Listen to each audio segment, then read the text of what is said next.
कहते हैं कि दुनिया में सबसे पवित्र रिश्ता एक माँ और बेटे का होता है।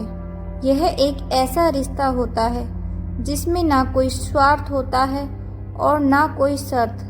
माँ का अपने बेटे से जीवन भर का लगाव होता है।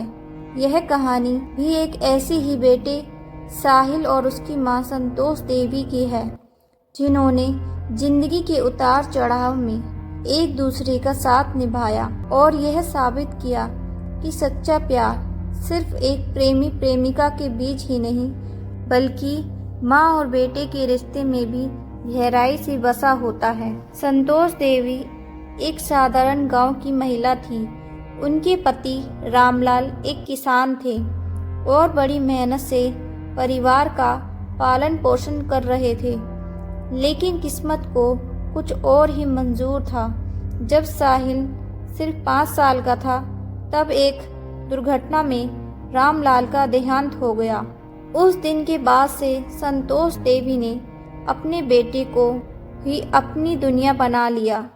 उन्होंने ना खुद की फिक्र की, ना अपने सपनों की, बल्कि हर दिन सिर्फ इस सोच में बिताया कि उनका बेटा बड़ा होकर अच्छा इंसान बने और अपने जीवन में कुछ कर दिखाए और एक बड़ा आदमी बने। साहिल ने भी अपनी माँ के प्रति बेहद भावुक था। वह भी अपनी माँ से बहुत प्यार करता था और वह अपनी छोटी छोटी खुशियों में भी माँ की खुशी देखता था। स्कूल में जब उसे कोई इनाम मिलता तो सबसे पहले वह दौड़कर माँ के पास आता और बड़े गर्व से कहता, माँ, मैंने आज फिर पहला स्थान प्राप्त किया। संतोष देवी की आंखें खुशी से भर जाती और वह प्यार से उसके सिर पर हाथ फेरती और कहती, बेटा, हमेशा ऐसे ही समय की दौड़ में फर्स्ट आते रहो। गांव में पढ़ाई की सीमित सुविधाएं थी, लेकिन संतोष देवी चाहती थी कि उनका बेटा बड़े शहर में पढ़ाई करे और कुछ बनकर दिखाए। इस सपने को पूरा करने के लिए उन्होंने गांव के खेतों में मजदूरी करना शुरू की। दिन भर तपती धूप में मेहनत करना, लोगों की ताने सहना, यह सब उनके लिए कोई मायने नहीं रखता था, क्योंकि उनका सपना सिर्फ एक था, साहिल की कामयाबी, उसे अपने पैरों पर खड़ा करना और एक बड़ा आदमी बनाना। साहिल ने भी अपनी माँ की मेहनत को देखकर ठान लिया था कि वह भी अब पढ़ाई में कोई कसर नहीं छोड़ेगा। एक दिन साहिल ने अपनी माँ से कहा, माँ, मैं शहर जाकर पढ़ना चाहता हूँ, लेकिन पैसे कैसे आएंगे?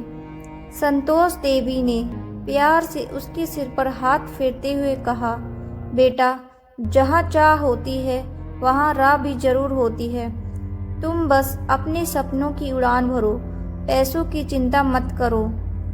माँ के विश्वास ने साहिल को और मजबूत बना दिया। उसने मेहनत करके स्कॉलरशिप हासिल की और शहर में पढ़ाई करने चला गया। शहर में पढ़ाई के दौरान साहिल और संतोष देवी के बीच दूरी जरूर बढ़ गई थी, लेकिन दिलों का प्यार कम नहीं हुआ था। हर रोज साहिल माँ को फ़ोन करता और उनकी खैरियत पूछता, आपने खाना खाया है या नहीं? तबीयत पानी ठीक है या नहीं?